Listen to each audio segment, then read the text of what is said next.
Good morning, students. Welcome to EduCraft Academy, Crafting Young Minds. This is the continuation lecture for ninth standard ICSE students, and the subject is civics. Okay, we are continuing with the chapter number 5th, that is the elections. This is me presented by Zaid sir.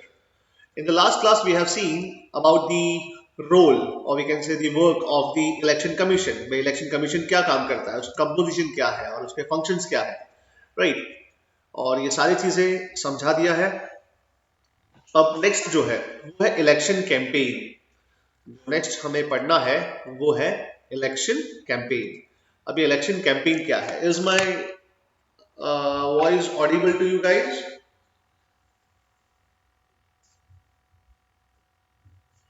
Students, is my voice Audible?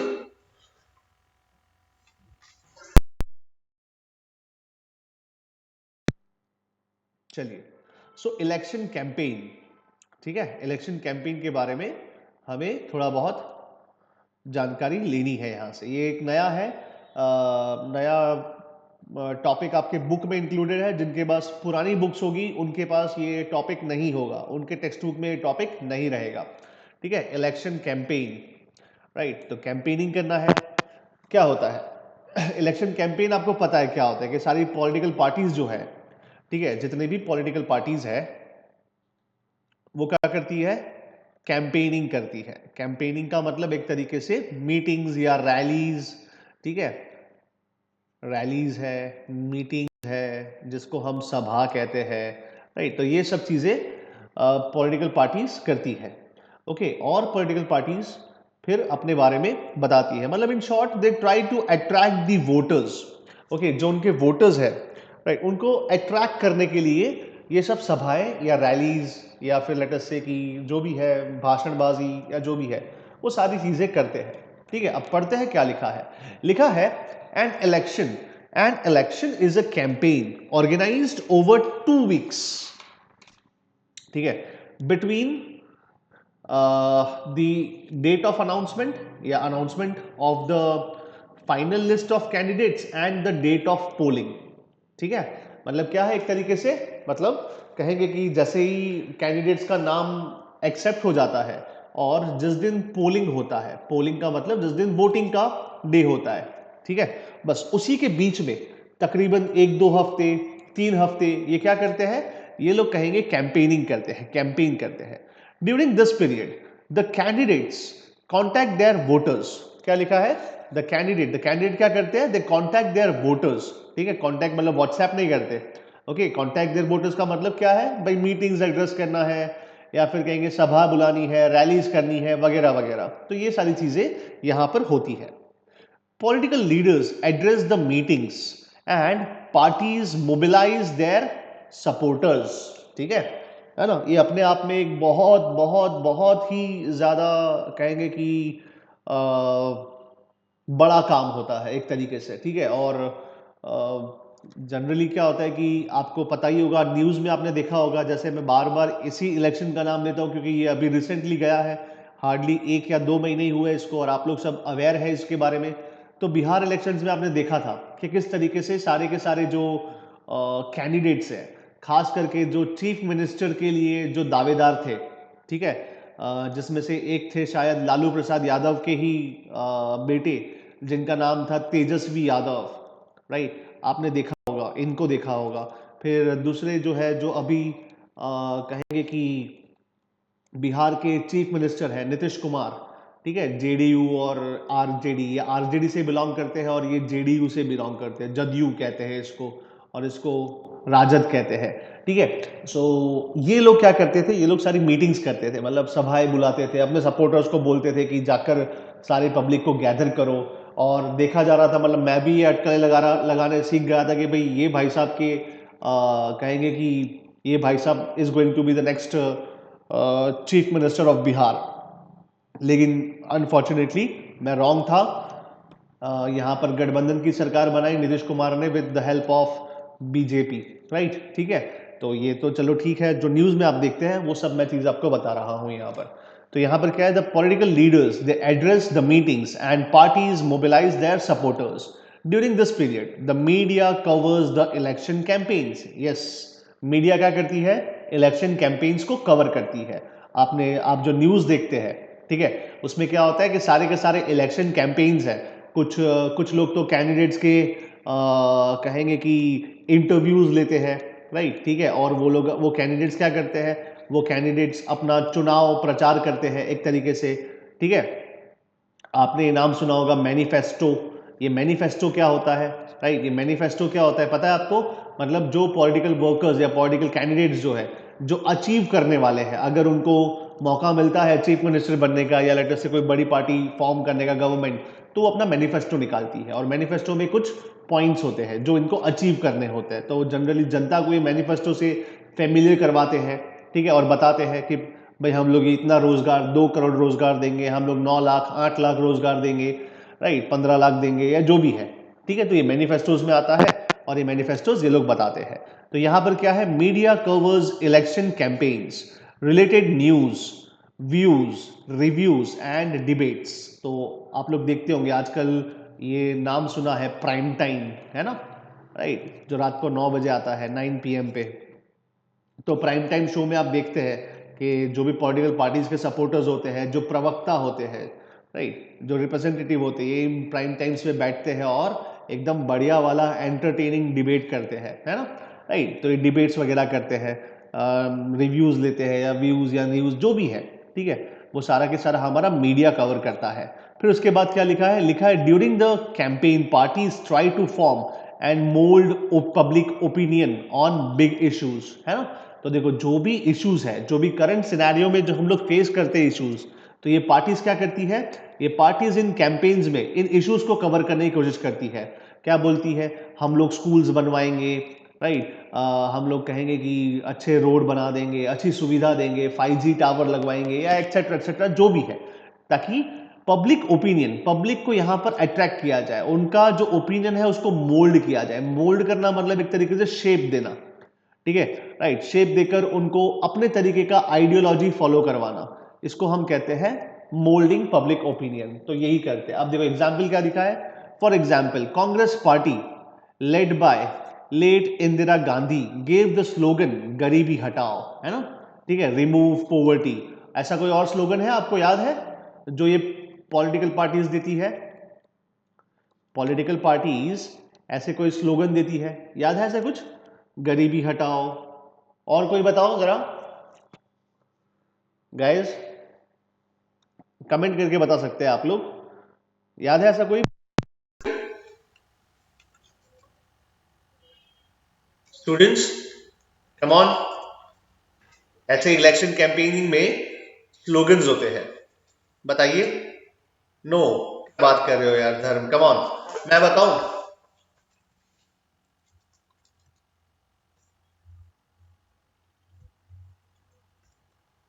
ये सबका साथ सबका विकास। फिर okay, चलो एक मिला मुझे, सबका साथ सबका विकास, ठीक है, बबलू विकास। और फिर कहेंगे और एक है, बेटी बचाओ,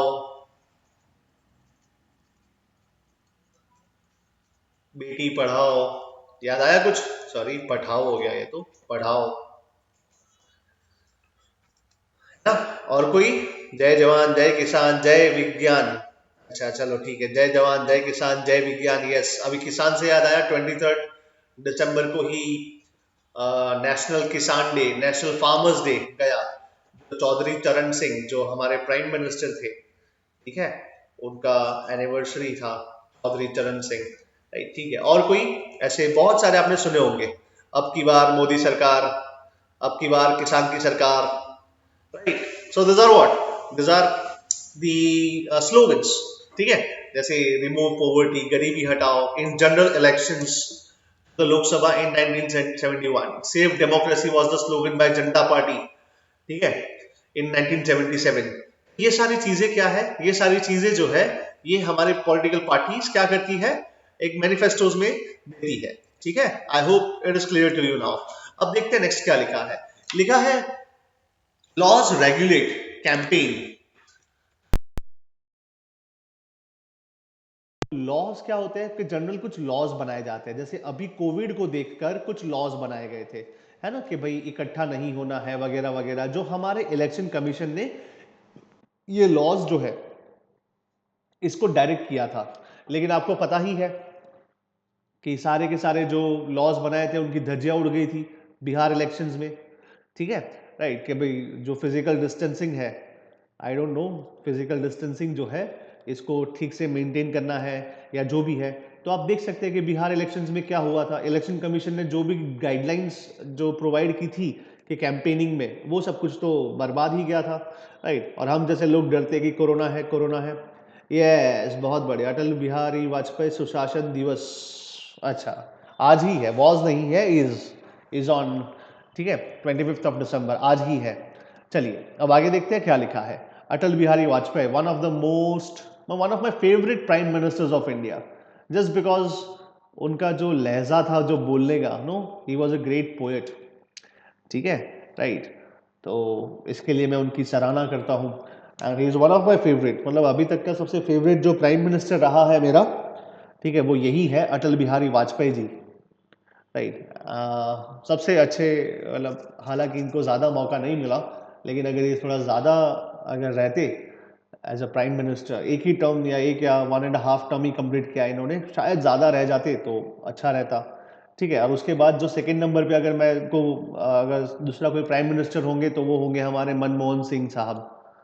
ठीक है, राइट, ये हमारे सेकंड, मेरे मोस्ट सेकंड प्रेफरेंशियल कैंडिडेट है ये प्राइम मिनिस्टर के लिए। वापस से मैं इनको प्राइम मिनिस्टर की तरह देखना चाहता हूँ, जस्ट बिकॉज कि वो बहुत ही एजुकेटेड थे। ठीक है, राइट।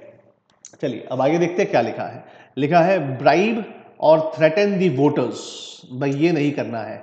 जब आप इलेक्शन कैंपेनिंग करते हो तो नो पार्टी और कैंडिडेट कैन ब्राइब, ब्राइब का मतलब क्या, रिश्वत देना और धमकाना, वोटर्स को धमकाना कि मुझे ही वोट देना वरना फिर देखिए, है ना, हड्डी पसली एक कर दूंगा। So that is not the thing.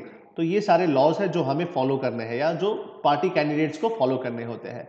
Appeal to them in the name of religion, देखो ये मैं नहीं कहता है ना, मैंने अभी कुछ दिनों पहले ही मैंने आपको पता है एक स्लोगन मैंने अपना आपसे दिया था, एडवाइस दिया था, याद है, कि जो भी अ, महात्मा होते हैं, ठीक है, या लेट अस से जो भी पॉलिटिकल कैंडिडेट होता है, जो भी नेता होता है, नेता अगर हमें सिखाए कि कैसे रिलीजन हमें फॉलो करना है, तो उस नेता को कभी वोट मत करना।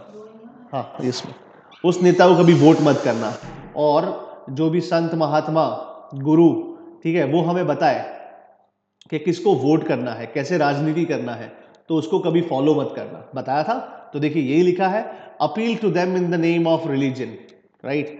ठीक है, आप सहमत है इस बात से मेरी, सिखाया समझ में आ रहा है गाइज? यस, यस, हाँ, धर्म, sir Yogi, sir is not Yogi, लेकिन आप, मैं समझ गया आप क्या कहना चाहते हैं, राइट। ठीक है, तो ये चीजें हैं।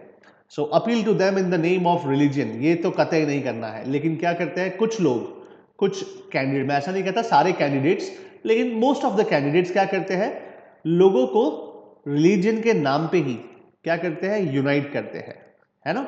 ठीक है, कि भाई यूनाइट हो जाओ। और अभी बताया मैंने कुछ दिनों पहले ही अशोक वाला मैंने एक स्टेटस रखा था। अशोक, वो भी एक टीचर है जिन्होंने ये पेपर सॉल्व करवाते रहते हैं, तो उसमें से अशोक का एक एडिक्ट था, रॉक एडिक्ट, गिरनार से।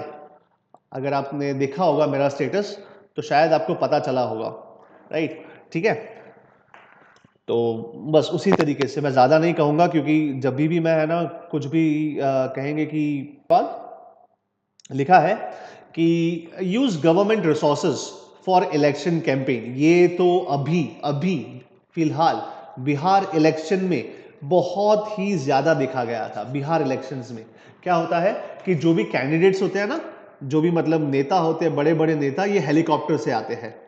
ठीक है, अब जाहिर सी बात है कि हेलीकॉप्टर तो ये खरीदने से रहे, है ना।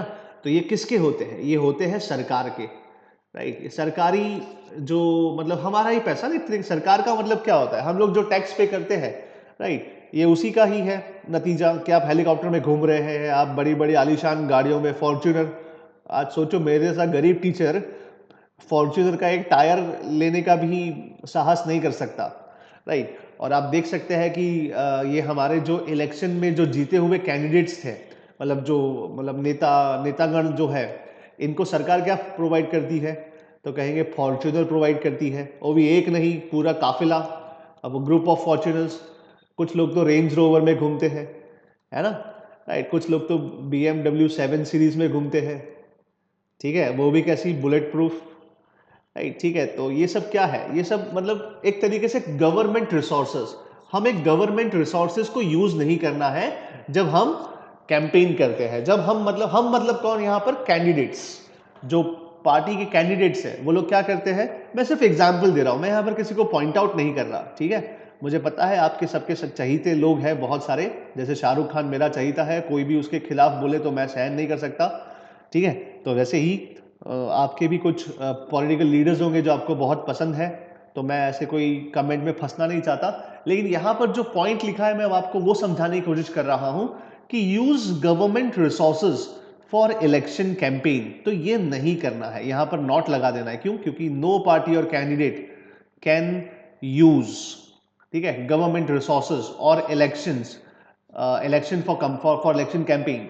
फिर उसके बाद क्या लिखा है, लिखा है spend more than 70 lakh in the constituency for Lok Sabha elections and more than 28 lakh in the constituency for the assembly election. देखो यहाँ पर एक बार भी रखा है, बार का मतलब क्या है, लिमिट भी रखी है, बोला है कि इससे ज्यादा आपको स्पेंड नहीं करना है। लेकिन आपको पता है, हकीकत आपको और मुझे पता है कि ये 70 लाख नहीं, इट्स इन द क्रोर्स, ठीक है। और ये पैसा कहां से आता है पार्टियों के पास, मैं नहीं जानता कहां से आता है, लेकिन आता जरूर है, ठीक है, राइट। तो ये सब चीजें क्या है, ये सब चीजें सिर्फ कहेंगे कागजी बातों पे लिखी गई है, लेकिन आपको पता है, मुझे पता है कि कोई फॉलो नहीं करता, ठीक है, राइट। तो ये सारी चीजें यहां पर लिखी गई है। अब नेक्स्ट टॉपिक जो है वो लिखा है challenges to free and fair election, कि भाई चैलेंजेस क्या है, what are the challenges that we are facing for free and fair elections. आपको और हमें लगता है कि भाई जो भी सरकार आती है, ठीक है, जो भी सरकार बनती है, जो भी कैंडिडेट्स यहां पर इलेक्ट होके आते हैं,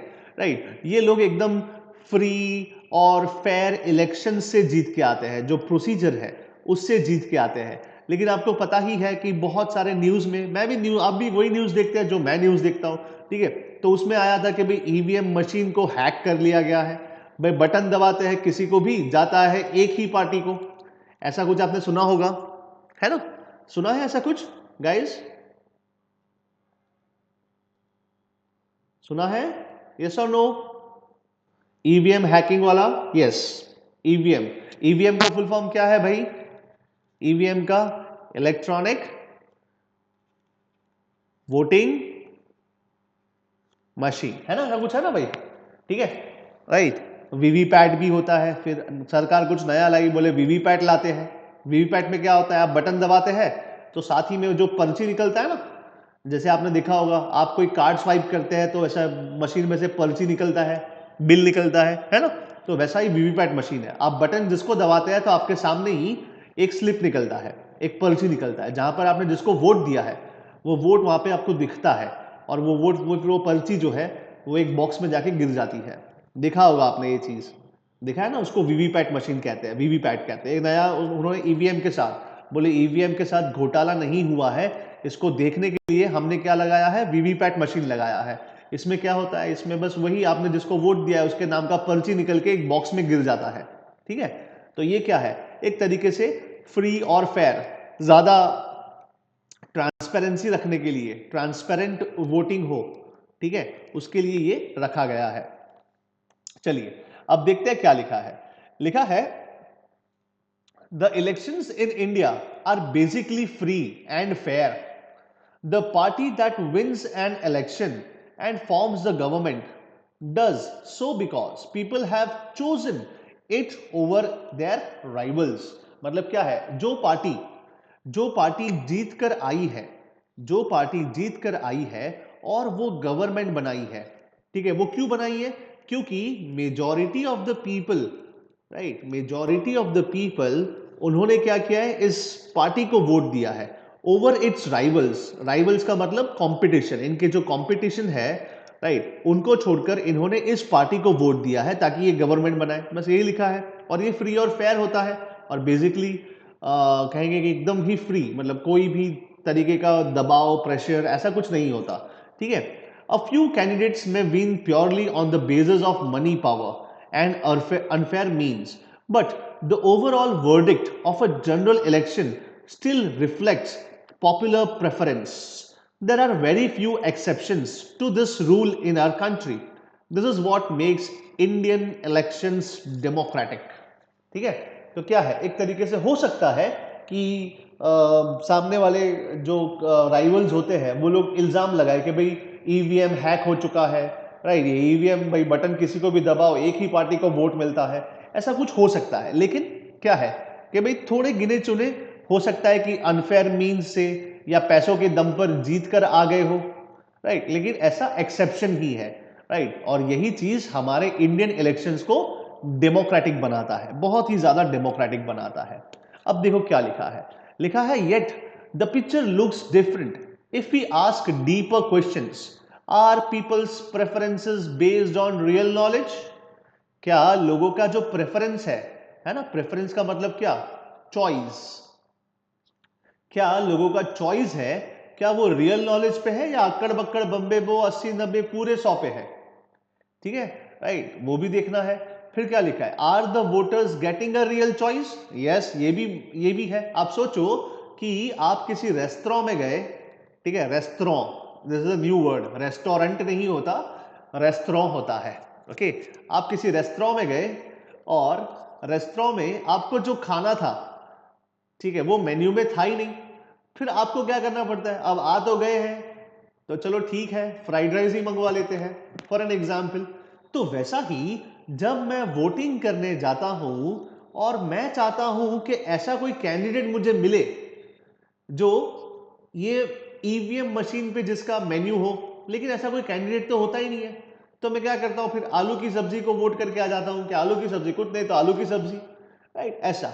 तो क्या ये भी समझ में आ रहा है बेटा मैं क्या कह रहा हूं, are the voters getting real choice, are they getting a real choice, guys, आया समझ में मैं क्या कह रहा हूं। मैंने एग्जाम्पल दिया मेन्यू का, रेस्टोरेंट के मेन्यू का, ठीक है, यस, यस। मैं चाहता हूं कि कोई पढ़ा लिखा बंदा जो इकोनॉमिस्ट हो, क्या हो, जो इकोनॉमिस्ट हो, फॉर एग्जाम्पल, ठीक है, जो इंजीनियर हो, जो डॉक्टर हो, ठीक है। जनरली क्या होता है कि जनरली सपोज कि फॉर एग्जाम्पल अभी मेरी बहन की शादी होने वाली है, राइट, तो मैं चाहता हूं कि मेरा जो क्या कहते हैं उसको, ब्रदर इन लॉ कहते हैं, यस, इंग्लिश में ब्रदर इन लॉ कहते हैं, मेरा जो बहनोई है, मैं चाहता हूं वो डॉक्टर हो, मैं चाहता हूं वो इंजीनियर हो, मैं चाहता हूं वो बढ़िया से इकोनॉमिस्ट हो या हार्वर्ड का प्रोफेसर हो, ठीक है, या कोई मैरी क्यूरी हो, आइंस्टाइन हो, है ना। तो मैं क्यों नहीं चाहता कि मैं जिसको वोट करूं कि वो भी, उसमें भी ये क्वालिटीज हो, पढ़ा लिखा हो, भले पॉलिटिकल साइंस से जेएनयू से पढ़ा हो, लेकिन मेरे मेन्यू में तो ये दिया ही नहीं जाता। तो क्या मेरा रियल चॉइस है, are the voters getting real choice, no, आलू की सब्जी मिलती है ना, आप समझिए, રીંગણા બટેકાનું શાક મળે છે, પનીરના શાકના બદલે, તો શું થાય છે, કઈ नहीं થતું પછી, ભાई મારે જખ मारीने वोट આપીને આવવું પડે है ना। और इसीलिए अगर आपकी चॉइस का वोट नहीं है, आपके चॉइस का कोई कैंडिडेट नहीं है, इसीलिए पता है आपको, इलेक्शन कमीशन ने एक नया बटन निकाला है, और वो बटन क्या है, नोटा है। क्या है बेटा, नोटा। ये शायद आपकी बुक में लिखा है, नहीं लिखा, ये मैंने बता दिया, नोटा है। पता है आपको, आपको समझ में आ रहा है टॉपिक मैं क्या समझा रहा हूं बेटा, give me a thumbs up, at least give me a thumbs up. आया समझ में, ये जो मैंने बताया, are people's preferences based on real knowledge, are the voters getting a real choice, yes, बहुत बढ़िया, बहुत बढ़िया, यस। तो फिर क्या होता है, मुझ जैसे लोगों के लिए जिसको आलू की सब्जी भी नहीं खानी है, जो पनीर की सब्जी सोच कर आए थे मेन्यू में, लेकिन पनीर की सब्जी नहीं है, आलू की सब्जी है, तो उनके लिए क्या ऑप्शन दिया है, नोटा दिया है। नोटा का मतलब क्या होता है, तो कहेंगे नन ऑफ द अबव, मैं भाई किसी को भी ऊपर से किसी को भी वोट करना नहीं चाहता, राइट। और इसीलिए इसीलिए आप देखेंगे जब 2019 के इलेक्शंस हुए थे, अभी मैं आपको ये रिकॉर्डिंग लेक्चर मतलब ये जो रिकॉर्डेड लेक्चर है उसको स्टॉप करके बताऊंगा। या चलिए रिकॉर्ड हो रहा है तो क्या दिक्कत है, मेरा कोई पर्सनल कुछ डेटा तो जा नहीं रहा। देखो क्या लिखा है, मैं बताता हूं। देखो अभी आपको बताता हूं, परसेंटेज नोटा, ठीक है, इन